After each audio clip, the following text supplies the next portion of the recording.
สบายดีพี่น้อง FC มื้อนี้พา FC เขามาดงมาป่าคือเก่าพี่น้องเอ้ย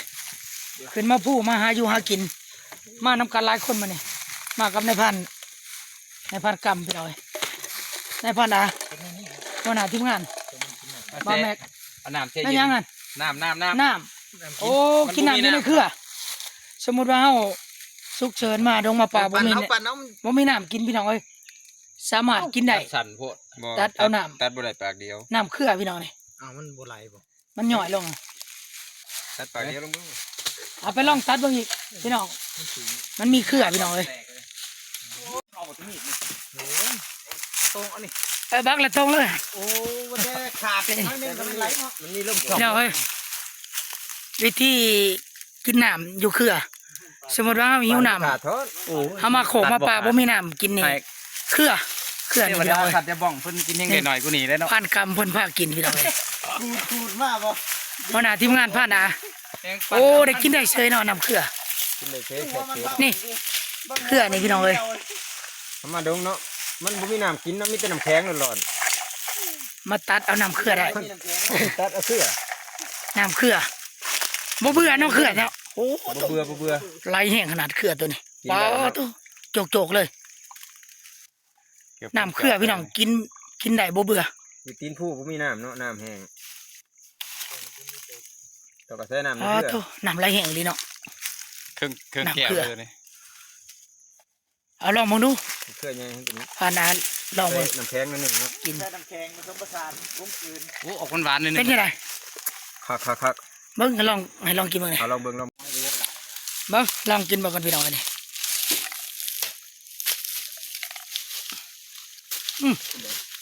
คือน้ำปกติคือน้ำธรรมดาเอาพี่น้องเลยคือน้ำกระซ้ำว่ามันเก็บน้ำพ้นไว้โอ้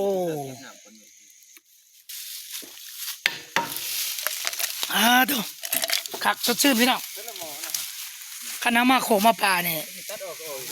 เขาหิวน้ำเขาคณะบริถือน้ำมาเนี่ยเขาสามารถกินน้ำเครือได้พี่น้องนี่เครือมันเขาตัดเครือแล้วเขาก็จะพันทั้งเทิงมันเพื่อให้มันมีอากาศระบายลงมาเพื่อมันจะน้ำมันจะไหลถ้าเขาบอพันทั้งเทิงอีกมันจะบ่ไหล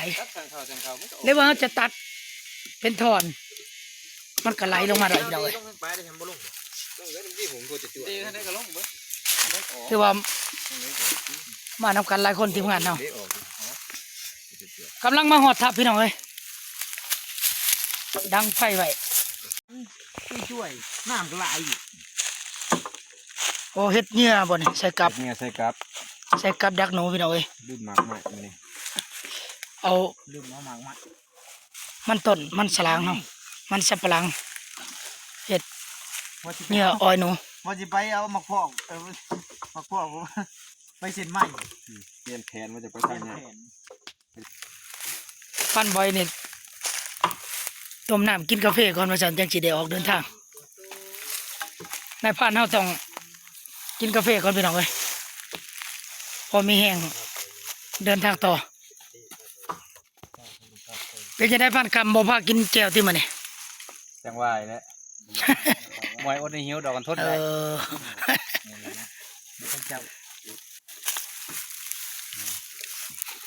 โอ้เอาอันมันสับปะหลังเนาะเห็ดเด่นจับขาหนาจักบาทนะเห็ดเนี่ยมันใส่กับดักหนู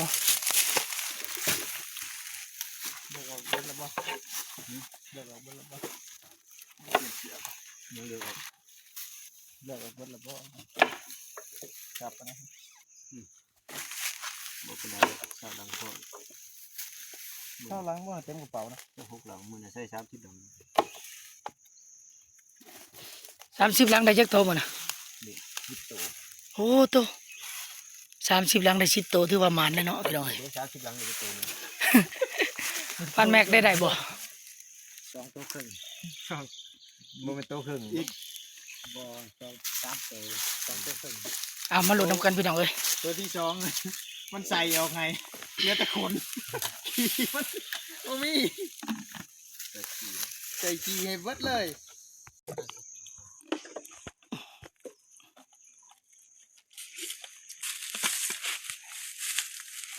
โอ้เย็นปวดจะมาครับ บ่สิเอาอันน่ะกาแฟเอา แต่ผ่านกินกาแฟก่อน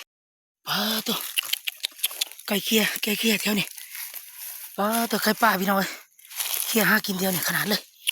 ไก่ป่าตัวไก่เคี่ยหากินหลายแถวนี่ที่จะต้นเตยหลายแถวนี่พี่น้อยเป็นป่าอยู่ต้นเตยที่เขาจะเอาไปสานสารนี่เตยไม่ใช่เตยแถวนี่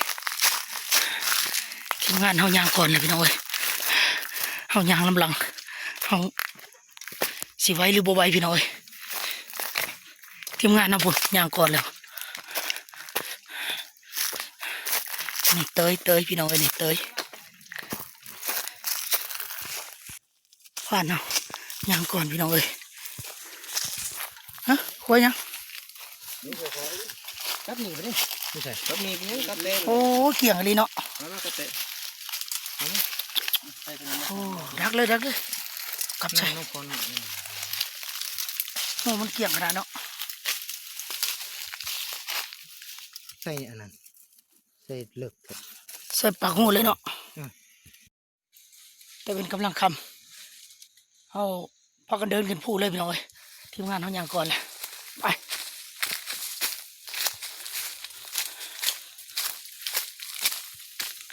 โอ้เนื้อแตกนะ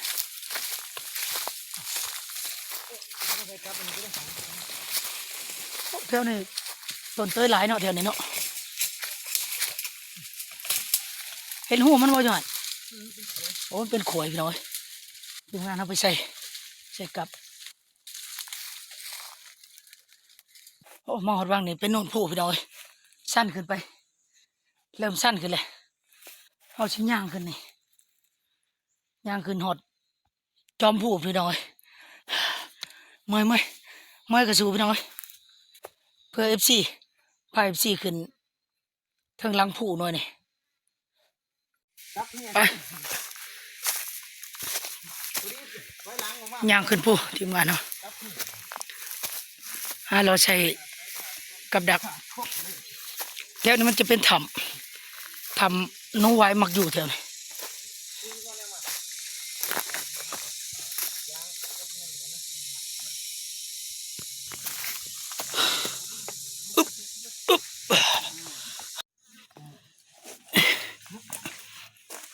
ตัวนี้นี่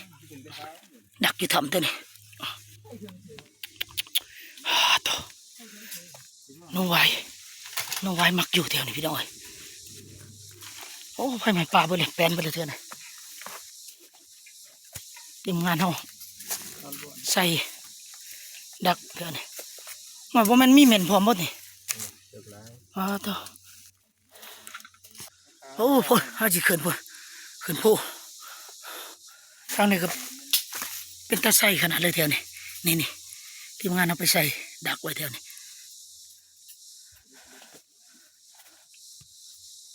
โอ้พอท่านครึ่งอยู่อาจารย์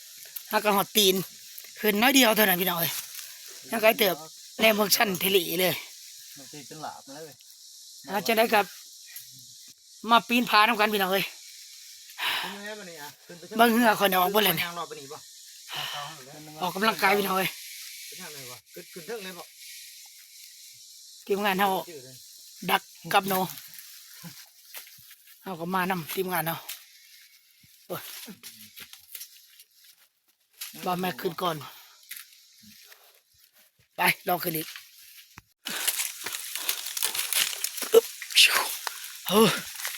ขึ้นฮึบ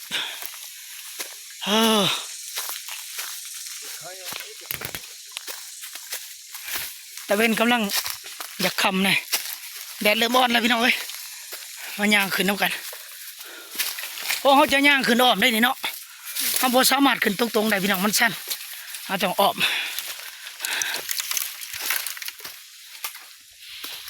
โอ้ก้อนน้ำใหม่เท่านี้จักน้อยนี่พ้นตกในน้ำใหม่สมควรพี่น้องเท่านี้อายเกาะหัว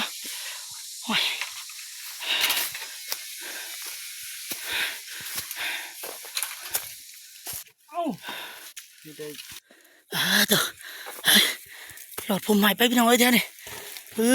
ทางยากอึบอึบโอ้น้ำของวะเดี๋ยวเครื่องระบเครื่องระบโอ้ตัวทีมงานเขาว่ายังบ่ทันเครื่องอยู่ฮึบไปน้ำกันอึบตัวน้อยลุยน้ำกันโอ้เส้นทางยากขึ้นฮึบตัวจะได้ห้องกันยากขึ้นหอดจอมมาให้ได้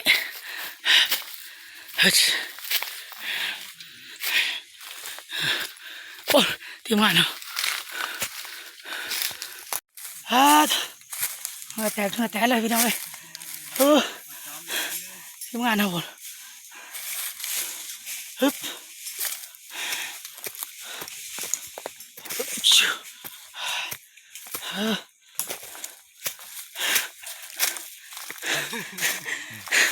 โอ้เป็นยังไง บ่ได้ เค เมื่ รื่ อ อง ย แล้ว เนาะ เมื่อยป่ะ บ่ได้เมื่อยเลยข้างเชียงก็หูเนาะบ่ได้เมื่อยปานใด เครื่องแล้วป่ะ กำลังครึ่ง กำลังเครื่องให้กับเครื่องพี่น้องเลยเดี๋ยว ข้างเชียงก็หูว่าบ่ได้เมื่อยเนาะ พักผ่อนก่อนพักผ่อนแล้วเดินทางต่อเส้นทางที่เขาจะเดินไปทางหน้า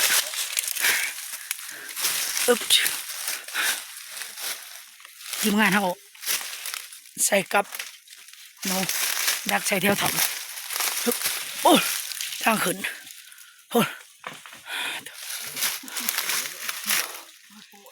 ตัวจะขึ้นจะได้หรือเปล่านี่จุดพี่จะขึ้นทางพี่เอาจะขึ้นทางไหนจุดปุ่นไปโอเคพี่น้องขึ้นน้ำกัน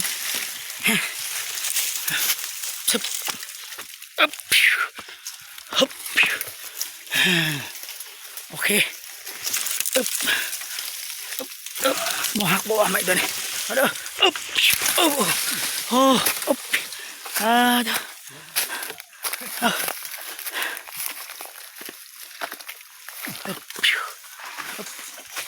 โอ้ไม่ยังนี่ไม่แลนบ่นี่ตัวเนี้ยมันเฮ็ดบดเนาะคือสิเต็มที่ดิ โอ้ยังขาดอยู่เนาะ โอ้ทีมงานเอาไปใส่พุ่นเขาท จากบางปลานะเนี่ย ำใช่เมืองเนมลงเดี๋ยวพุ่นพี่น้องเอ้ยยังบ่ทันหอดสันผู้คักเนาะ ขึ้นไปในวิทย์ปกปลายนี่พอดี โอเคขึ้นไปเทิงอีกก่อนทำมันหอดสันผู้ขึ้นอีกพักหนึ่งก่อนเขาจังสิป้าพี่น้องFCชมวิว คือเลิกเนาะแต่ว่าบัดเฮา ยังขึ้นพุ่น เลาะไปลุ่มอ่ะบ่ได้สูงเนาะ ทีมงานเอามนต์เขาไปใส่ บางต้นไม้ ให้ทำ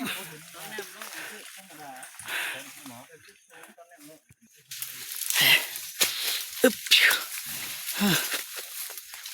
ไม่วางเก่าบ่ เคยใช้ทีหนึ่งแล้วป่ะอยู่นี่ถือบ่โอ้ถือคืนนี้ป่ะเนี่ยอาชีพFCขึ้นไปนี่ขึ้นไปสันผู้เลยอยู่ทางหลังผู้แต่ว่าทีมงานเขาจะใส่กับดักนูเลาะตีนผู้พี่น้องเอ้ยเขาสิขึ้นไปหลังผู้ไปอึ๊บโอ้อึ๊บ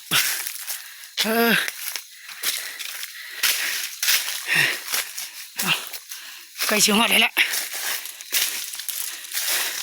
อึ๊บโอ้อึ๊บฮึบฮึบโอ้อึ๊บ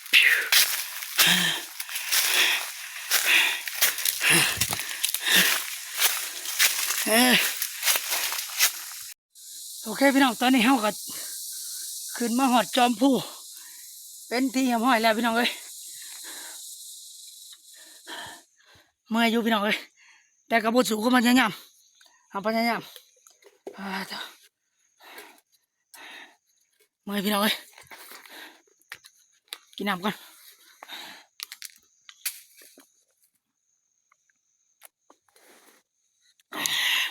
เฮ้ยสดชื่นไม่แห้งพี่น้องเอ้ย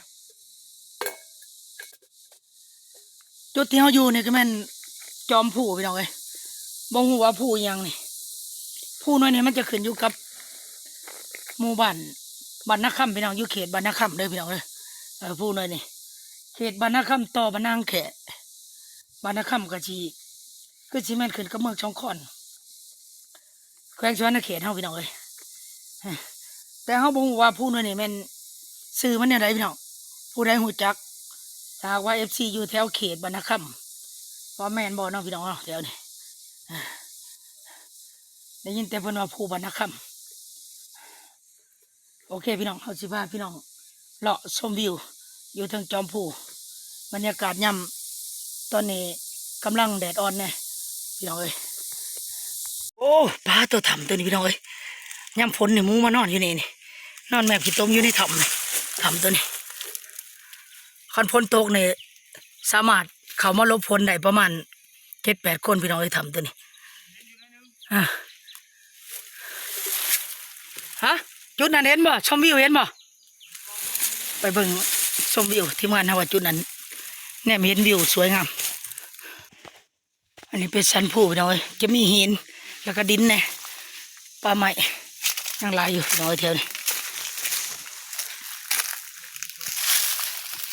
มาอยู่จุดชมวิวพี่น้องเอ้ยตัวนี้โอ้เป็นเหวลงผุนเนาะ มีก่อนนั่งคนเด็กเห็นครับเห็นที่ โอ้ ไป นี่ตัวพี่น้องเอ้ยขัดชมย่ำมือเช้านี่คักขนาดเนาะแต่ตอนนี้บรรยากาศย่ำแรงๆพุ่นบ่คือเอา ตัว อาวุธนี่ติพี่น้องเอ้ยตัวพี่น้องเอ้ยเฮ็ดบดเฮ็ดกระด้างเฮ็ดบดแก่เกิดร้ายขนาดพี่น้องเอ้ยมันมีคนมาเก็บกินจนมันแห้งพุ่นถ้าพุ่นก็ยังมีอยู่มันเกิดน้ำต้นไม้ละแอนพี่น้องเอ้ยไม้เนื้อแกนหลายแถวนี่บ่มีไผมาเก็บมันไก่ปลายมันแก่เบิดพี่น้องไอ้แถวนี่ตัวไม่สะท้อนพี่น้องเอ้ยไม่สะท้อนใบเนื้อแข็งงามมันมายุ่งได้พี่น้องเอ้ยใหม่นี่เขาจะตัดเอาไปใหม่ๆนะยังปลายมัน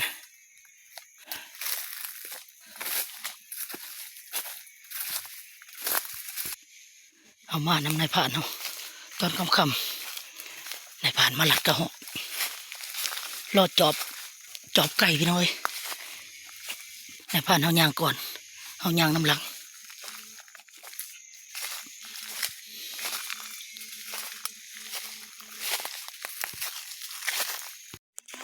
เฮ้ยพอดีนายผ่านเพิ่นมาหับเอาพอทับแล้วบัดโอ้ยเกือบตายลงผีพี่น้องเอ้ยไปลูกช้อนให้ฉันขี่ลูกช้อนไปนะคงเห็นขี่ลูกช้อนไปน้ำลูกช้อนฮะในบ่อลัดไปนี่บ่ทับเหรอเอ้ยมาพี่ละแวกเขานี่อีกนี่มันทับเฮาลัดปลาลัดดงไปพี่น้องเอ้ยลงดิบ่เคยมาจากเถื่อพี่น้องเอ้ยลงทีบเอ้ยกลับทับเฮาบ่พอที่ทางเข้ามาตอนนี้เขากำลังลงมาเตผู้เขาใส่กับดักนูแล้วเรียบร้อยเขาก็จะกับทับเขาแต่ว่าทีมงานเขายังไปหาหล่อดักเหนืออยู่พี่น้องเอ้ยเขามาก่อนเขาจะไปถ่ายอยู่ทับทีมงานเขายังไปหาหล่ออยู่พี่น้องเอ้ยว่าสิมันหรือบ่จะได้กินเขาวแรงกับยังพี่น้องเอ้ยไปลุ้นน้ำกันห่อนร้ายพี่น้องรถแก่เสือตอนนี้ตะเวนก็ตกดินแล้วพี่น้องเอ้ย